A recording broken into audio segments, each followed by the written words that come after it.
Greetings everyone, my name is KS Deepak and I welcome you all in the Shield IS episode of the Hindus News Analysis. So चलिए देखते हैं कौन से articles that we will be discussing today. So the first article is on International Monetary Fund. So यहाँ पर बात करेंगे IMF है क्या, क्यों बना था, कैसे बना था, उसकी हिस्ट्री क्या है एंड IMF और वर्ल्ड बैंक किस किस चीज़ों में कोलैबोरेट करते हैं. Those things we will be discussing in our first article.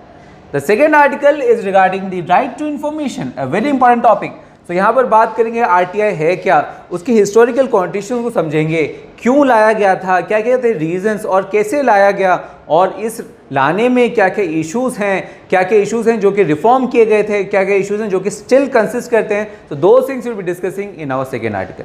The third article is on the process of appointment of the chief justice of India, जहाँ पर डिस्कस करेंगे कॉलेजियम सिस्टम के ऊपर. तो यहाँ पर बात करेंगे कॉलेजियम सिस्टम है क्या, क्यों है कॉलेजियम सिस्टम, किस किस के अपॉइंटमेंट्स को देखते हैं, क्या क्या इश्यूज हैं, तो उसे समझेंगे in our third article. The fourth article is regarding the election commission, another important topic. तो यहाँ पर बात करेंगे इलेक्शन कमीशन है क्या, क्यों बनाया गया था इलेक्शन कमीशन, कैसे बनाया गया था, क्या क्या सेफगार्ड्स हैं इलेक्शन कमीशन के, कैसे आप अपॉइंट करते हो, कैसे आप रिमूव करते हो, क्या क्या इश्यूज हैं इलेक्शन कमीशन के, as well as election commission political parties को कैसे क्लासिफाई करता है, कैसे डेसिग्नेट करता है. All this things will be discussing in our fourth article. The fifth article is regarding the life concept. तो यहाँ पर बात करेंगे लाइफ कंसेप्ट के ऊपर, क्या कंसेप्ट है ये, क्यों लाया गया, क्या है सिग्निफिकेंस इसके, वो समझेंगे in our fifth article.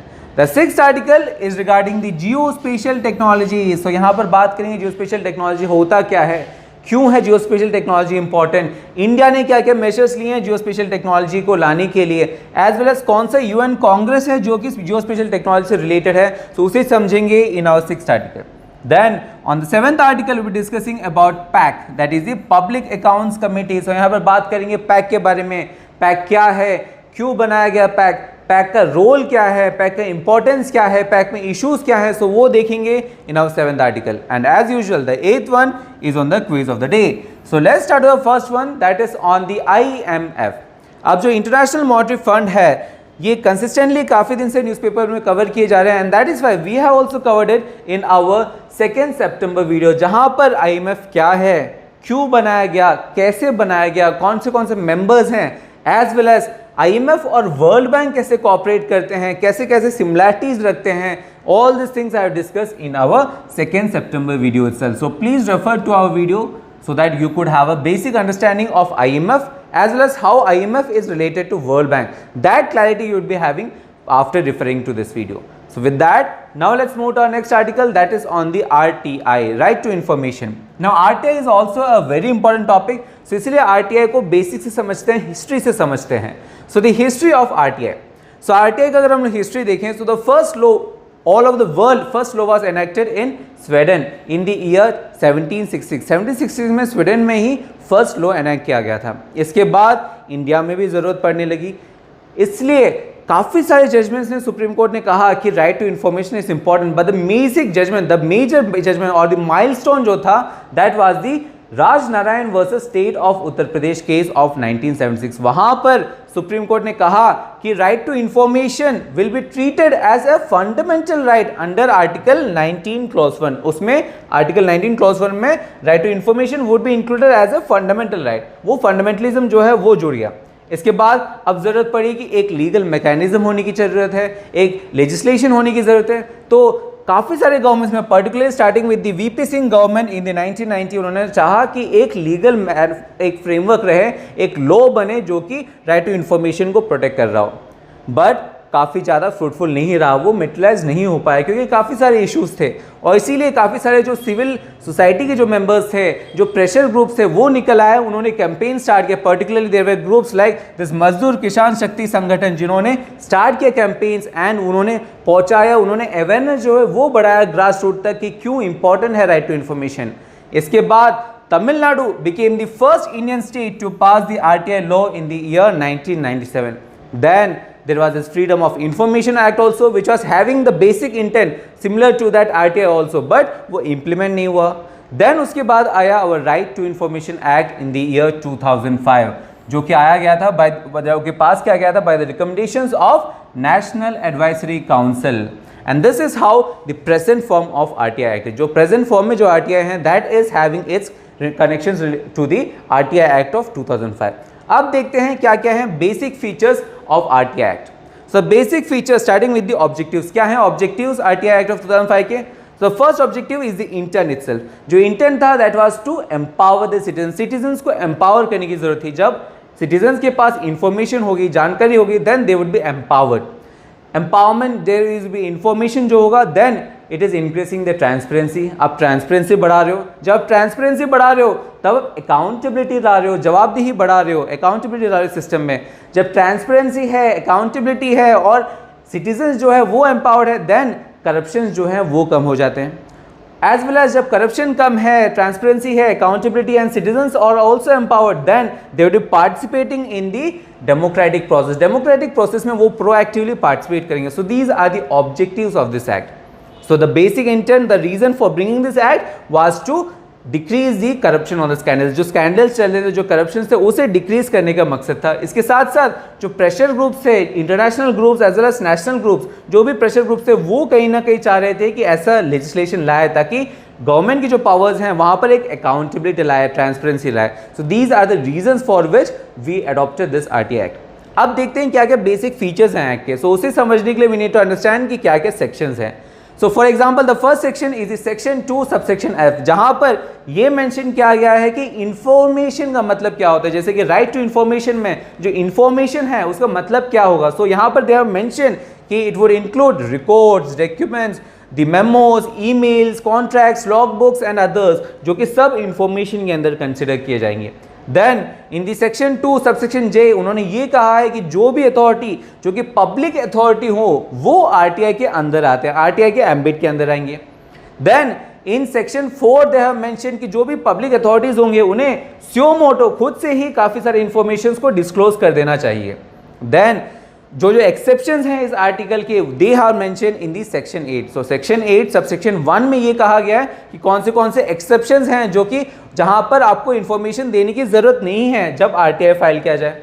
Then in section subsection 8 subsection 2 यहां पर यह मेंशन किया गया कि जो भी इंफॉर्मेशन है जो कि गार्ड किए जा रहे हैं by the official secrets act of 1923 वहां पर आपको आरटीआई से डिस्क्लोज करने की जरूरत नहीं है. और अगर आपको लगे कि आरटीआई से डिस्क्लोज करने से पब्लिक व्यू में जो पब्लिक इंटरेस्ट है वो कंपेल हो रहा है, वो फुलफिल हो रहा है, then you can furnish that information. That means यहां पर पब्लिक डिस्क्लोजर जो है, पब्लिक इंटरेस्ट जो है वो प्राइमेसी रखता है ओवर दी सीक्रेसी. अगर आपको लगता है कि कोई भी डॉक्यूमेंट जो कि ऑफिशियल सीक्रेट्स एक्ट के अंदर कंट्रोल्ड हो, गार्डेड हो, बट इवन आफ्टर दैट वो इंफॉर्मेशन को अगर आप जानकारी दो सिटीजन्स तक, तो जो पब्लिक इंटरेस्ट है वो कहीं ना कहीं फुलफिल हो, तब आप उस इंफॉर्मेशन को दे सकते हो. That is mention in the section 8 subsection 2. So that means that this act is very powerful one. With that अब देखते हैं जब आप एक प्रोसीजर जो है आरटीआई फाइल करते हो तो क्या लाइफ साइकिल है, कैसा प्रोसीजर चलता है. सो जब आप एज एन सिटीजन आप जब फाइल करते हो एक RTI, that goes to the nodal officer. Then nodal officer जो है वो respective PIO that is the public information officer तक वो आरटीआई जो एप्लीकेशन जो है वो पहुंचाता है. नाउ आरटीआई एक्ट में ये मेंशन है कि कितने दिनों के अंदर आपको वापस रिप्लाई करना है. तो पीआईओ उतने दिनों के अंदर ही वो रिप्लाई लिखते हैं एंड देन उसे सिटीजन तक वापस पहुंचाते हैं. So this is the life cycle of your RTI request. अब देखते हैं इस रिक्वेस्ट में क्या क्या इश्यूज हैं, आरटीआई के इश्यूज क्या क्या हैं. So the challenges of this RTI. So first challenge is a misuse. ये काफी बार मिसयूज किए जाते हैं. क्यों? क्योंकि यहाँ पर लोकल स्टैंडी के प्रिंसिपल्स नहीं है, लोकल स्टैंडी के रूल्स नहीं है, तो कोई भी आदमी कोई भी इंफॉर्मेशन मांग सकता है. तो यहाँ पर जो पब्लिक सर्वेंट्स हैं, जो पब्लिक सर्वेंट्स है या जो भी आदमी है जो कि पब्लिक इंफॉर्मेशन ऑफिसर की तरह काम करते हैं, तो वहां पर उनका जो वर्कलोड है वो बढ़ जाता है और वो अच्छी तरीके से काम नहीं कर सकते. That is the first issue. Second issue कि यहाँ पर पब्लिक अवेयरनेस कम है. काफ़ी लोगों को पता नहीं है कि आरटीआई का इंफॉर्मेशन का इशू क्या है या इंपॉर्टेंस क्या है, इसलिए वो आरटीआई फाइल नहीं करते हैं. So that is the another issue. The third issue कि यहाँ पर ह्यूज बैकलॉग है और डिले है. इवन दो लाइफ साइकिल में हम लोग ने देखा है, इवन दो जो पीआईओ को जब रिप्लाई देना है there is a time frame कि इतने दिनों के अंदर आपको रिप्लाई देना है, बट इसके बावजूद भी काफ़ी सारे जो रिक्वेस्ट हैं वो डिले हो जाते हैं, वो बैकलॉग्स हो जाते हैं, वो पेंडिंग में चले जाते हैं. So that is another challenge. Next challenge is the dilution of the law. For example जो RTI अमेंडमेंट एक्ट लाया गया था इन ईयर 2019, वहां पर सेंट्रल गवर्नमेंट ने ये पावर ले लिया कि वो फिक्स कर सकते हैं द टर्म्स और the service conditions of the information commissioners. तो यहां पर क्या हो रहा है, इंफॉर्मेशन कमिश्नर के टेन्योर्स हैं they are at the sake of the central government, तो सेंट्रल गवर्नमेंट के पास ज्यादा पावर्स हो गए, तो यहां पर जो इंडिपेंडेंस है इंफॉर्मेशन कमिश्नर का वो कम गया है। Another challenge is the issue of enforceability। यहाँ पर इंफॉर्मेशन ऑफिसर्स जो हैं, कमिश्नर्स जो हैं, वो सिर्फ डायरेक्ट कर सकते हैं पब्लिक अथॉरिटी को कि आपको ये इंफॉर्मेशन देना है, बट अगर वो ना दे तो क्या करना है दैट इज नॉट मेंशन, और करने के लिए काफी पावर्स भी नहीं है इंफॉर्मेशन ऑफिसर के, तो यहाँ पर एनफोर्स करने के लिए, इंप्लीमेंट करने के पावर्स नहीं है इनके पास। Another issue is the secrecy। जो free flow of the information है, हम लोग ने देखा सेक्शन 8 सबसेक्शन 2 में ये लिखा गया है कि अगर ऑफिशियल सीक्रेट्स एक्ट के अंदर कोई इंफॉर्मेशन है तो गार्डेड रहेगा, बट अगर आपको लगता है कि वो इंफॉर्मेशन आपको देने से जो पब्लिक इंटरेस्ट है, लार्जर पब्लिक इंटरेस्ट फुलफिल हो रहा है, तो आप दे सकते हो, बट जनरली काफी कम केसेस होते हैं, रेयरली कोई केस होते हैं जहां पर ये इंफॉर्मेशन दिए जाते हैं। So this type of act, for example this official secrets act जो है वो क्या कर रहे हैं, वो फ्री फ्लो ऑफ इंफॉर्मेशन को रोक रहे हैं। So this are the issues of this RTI Act. With that, now let's move to our next article, that is on the collegium system. अब यहाँ पर जो प्रोसीजर है, कॉलेजियम सिस्टम क्या है, that we have already mention in our 11th October video, that is our yesterday's video, जहाँ पर collegium system क्यों बना था, क्या आर्टिकल है उसके पीछे, आर्टिकल में क्या लिखा गया है, उसमें क्या क्या कंसेंसस की बात की गई थी, क्या क्या क्लैरिफिकेशंस हैं, कौन से जजमेंट्स किए गए थे, एज वेल एज क्या क्या इश्यूज है कॉलेजियम सिस्टम के, that we have discuss in our 11th August video itself. So please refer to the video so that you have a very basic understanding as well as critical understanding of this topic. With that, now let's move to our next article, that is on the Election Commission.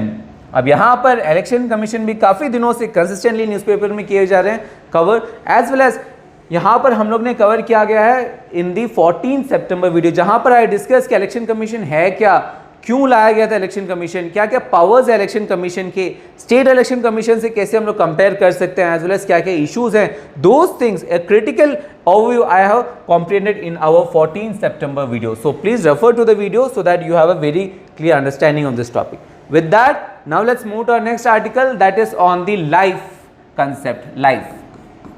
अब यहाँ पर बात करते हैं life concept क्या है। So this life concept was something जो कि दिया गया था by the Prime Minister Narendra Modi in the Conference of Party 26 in Glasgow। तो वहाँ पर नरेंद्र मोदी जी ने ये कंसेप्ट रखा था जिसे हम लोग कहते हैं the lifestyle for the environment। So ये कंसेप्ट क्या है? So it is not an scheme, it is not an initiative, but it is an concept। ये कंसेप्ट ये है कि यहाँ पर individual as well as collective action से हम लोग क्लाइमेट क्राइसिस को एड्रेस करें, उससे हम लोग मिटिगेट करें। For example as an individual person हम लोग क्या कर सकते हैं, हम लोग प्लास्टिक बैग की जगह हम लोग रीयूजेबल क्लॉथ बैग यूज कर सकते हैं। So this is an individual action, वैसे ही आप कलेक्टिव एक्शंस भी कर सकते हैं। सो इस जो कंसेप्ट है जहां पर हम लोग ऐसे मेजर्स ले रहे हैं जहां पर हम लोग क्लाइमेट को बेनिफिट करने के लिए और क्लाइमेट क्राइसिस को मिटिगेट करने के लिए एक्शंस ले रहे हैं, that concept is known as lifestyle for the environment. अब इससे जो बिहेवियर है पीपल का वो कैसे चेंज होगा, क्योंकि हम लोग यहाँ पर कॉन्शियस हो रहे हैं, अवेयर हो रहे हैं, तो यहाँ पर जो कंज्यूम हम लोग करेंगे वो रेस्पॉन्सिबली करेंगे। जब कंज्यूम हम लोग रेस्पॉन्सिबली करेंगे तो जो प्रोडक्शन हो रहा है वो भी रेस्पॉन्सिबली होगा। जब कंजम्पशन रेस्पॉन्सिबली होगा, जब प्रोडक्शन रेस्पॉन्सिबली होगा, तो जो हम लोग के लाइफस्टाइल हैं that would also be responsible. इसके साथ साथ जो सोच है, जो विचार है, वहाँ पर भी एक पैराडिम शिफ्ट होगा। फॉर एग्जाम्पल जो शिफ्ट हम लोग देख रहे हैं बाय द स्वच्छ भारत मिशन, सिमिलर शिफ्ट हम लोग लाइफस्टाइल फॉर एनवायरमेंट से ला सकते हैं। So that is the importance of this concept. With that, now let's move to our next article, that is on the geospatial technologies। So यहाँ पर basic से start करते हैं, स्टार्टिंग विद जियोस्पेशियल टेक्नोलॉजीज। होता क्या है, मतलब क्या होता है जियोस्पेशियल टेक्नोलॉजीज का। सो जियोस्पेशियल टेक्नोलॉजीज वो टेक्नोलॉजीज हैं जहाँ पर हम लोग मॉडर्न टूल्स यूज करते हैं ताकि हम लोग जियोग्राफिक मैपिंग कर पाए या अर्थ का एनालिसिस कर पाए। यहाँ पर फॉर एग्जाम्पल काफ़ी सारे टेक्नोलॉजीज है जिसे हम लोग मिलाकर जियोस्पेशियल टेक्नोलॉजीज को कहते हैं। For example there is this geographical information system जिसे हम लोग स्पेशल एनालिटिक्स कहते हैं। There is this global navigation satellite systems जिसे हम लोग फॉर एग्जाम्पल GPS हैं, दैट इज देयर। यहाँ पर अर्थ ऑब्जर्वेशंस भी आ जाते हैं, जो 3D स्कैनिंग है वो भी इसके अंदर आते हैं। सो ये सब टेक्नोलॉजीज को मिला के हम लोग क्या कहते हैं, जियोस्पेशियल टेक्नोलॉजीज। अब यहाँ पर देयर इज ए कांग्रेस, एक यूनाइटेड नेशन का कांग्रेस है जो कि जियोस्पेशियल टेक्नोलॉजी से रिलेटेड है, जिसका जिक्र आर्टिकल में है। So what is that Congress? That Congress is the United nation world geospatial information Congress, ये कांग्रेस है, ये एक मीटिंग है। तो ये जो कांग्रेस है ये क्यों किया जा रहा है, ये क्यों कंडक्ट किया जा रहा है? So main aim is to have international collaboration. आप कोलैबोरेशन लाओ, इंटरनेशनली लाओ, ताकि कौन से प्लेयर्स आए वहाँ पर, जियोस्पेशियल में जो भी एक्सपर्ट्स हैं, जो भी स्टेक होल्डर्स हैं, वो आएँ, वो बैठें, वो डिस्कस करें। That is the objective of this congress. ये कौन ऑर्गेनाइज करता है? The organizing team behind this is the United Nations Committee of Experts of Global Geospatial Information Management। जो Geospatial Information Management की जो टीम है वो ऑर्गेनाइज करते हैं इस कांग्रेस को। ये कब कब किया जाता है? This is done every 4 years, हर 4 साल में किया जाता है। एंड यहाँ पर फर्स्ट बार किया गया था इन द ईयर 2018 एंड ये चाइना में किया गया था। एंड 4 साल बाद, दैट मीन्स 2022 में, अभी अक्टूबर में it is going, just announce हुआ है, इनॉग्रेट हुआ है इन हैदराबाद में इनॉग्रेट हुआ है। और इसका जो थीम है, the theme is Jio enabling the global village, that is the theme of this Congress. So with that अब देखते हैं कौन सा स्कीम है जिसका जिक्र किया गया है आर्टिकल में, जो कि रिलेटेड है जियोस्पेशियल टेक्नोलॉजी से। So that scheme is the Svamitva scheme, जिसे हम लोग एब्रीवेट, जो एक एब्रीवेशन है किसका? The survey of villages and mapping with improvised technology in the village areas.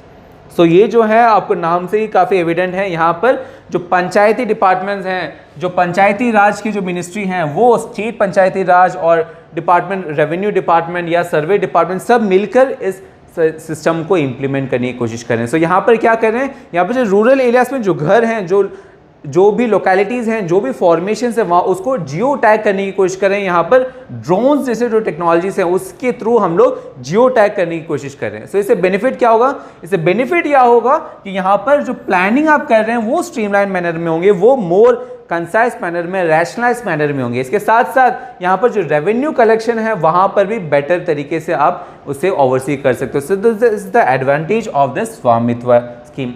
इसके साथ साथ और भी काफ़ी सारे स्कीम्स हैं जो कि जियोस्पेशियल टेक्नोलॉजी से रिलेटेड हैं। For example there is this Sarathi scheme, जहां पर आप बात किया जा रहा है to have a web geographic information system, जहां पर आप एप्लीकेशंस बना सकते हो, जहां पर आप जियोस्पेशियल टेक्नोलॉजीज के थ्रू काफ़ी सारे एप्लीकेशंस बनाने के लिए जो सर्वे ऑफ इंडिया है वो आपको हेल्प करेगा।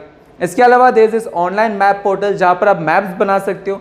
Then there is this Manchitran, जहां पर आप थीमेटिक मैप्स बना सकते हो, कल्चर मैप हो गया, इकोनॉमिक मैप हो गया या क्लाइमेटिक मैप हो गया, वो वैसे टाइप के थीमेटिक मैप्स बना सकते हो। एंड वहां पर your national atlas and thematic mapping organization would be helping you. So that are the advantages as well as the schemes of the geospatial technologies.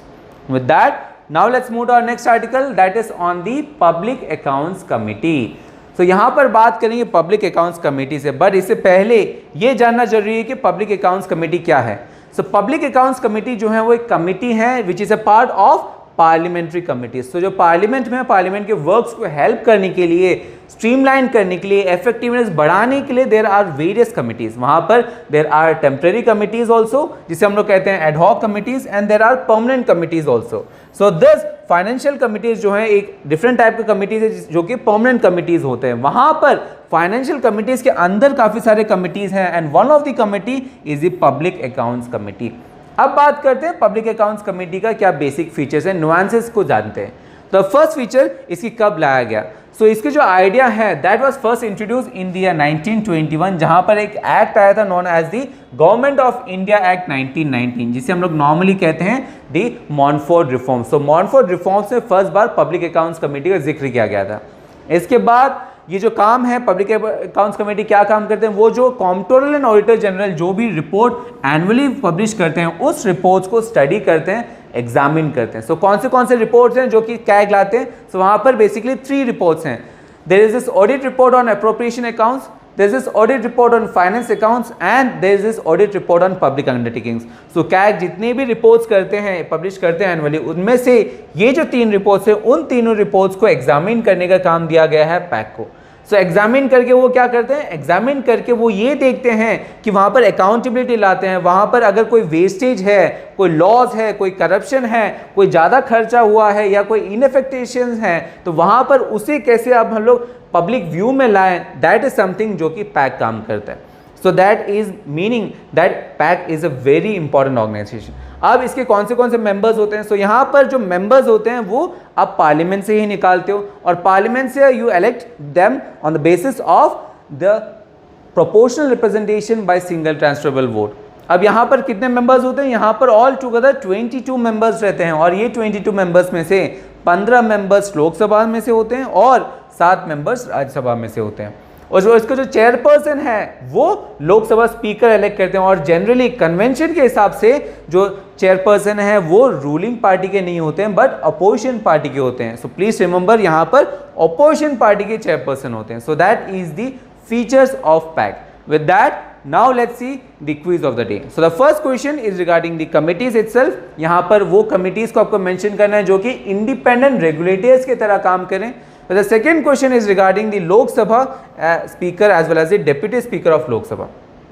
So please try to attempt these questions और ये जो questions को attempt करें ताकि इसकी जो explanations है उसे समझ के आपको एक नैक मिले कि यूपीएससी कैसे questions पूछ सकते हैं। And that explanations as well as solutions we have already provided you in the form of PDF जिसका जो link है वो आपको वीडियो के डिस्क्रिप्शन में मिल जाएगा। As well as जो PPT है जिसके ऊपर एनालिसिस किया that also you can get in the form of PDF in our videos description as well as in our Telegram group. So if you haven't joined our Telegram group, please do join. With that, I hope today's analysis was beneficial for you guys. Be working hard for you guys, but at the same time, work hard, study hard, but most importantly, stay safe. We'll be doing the same for you guys. See you tomorrow.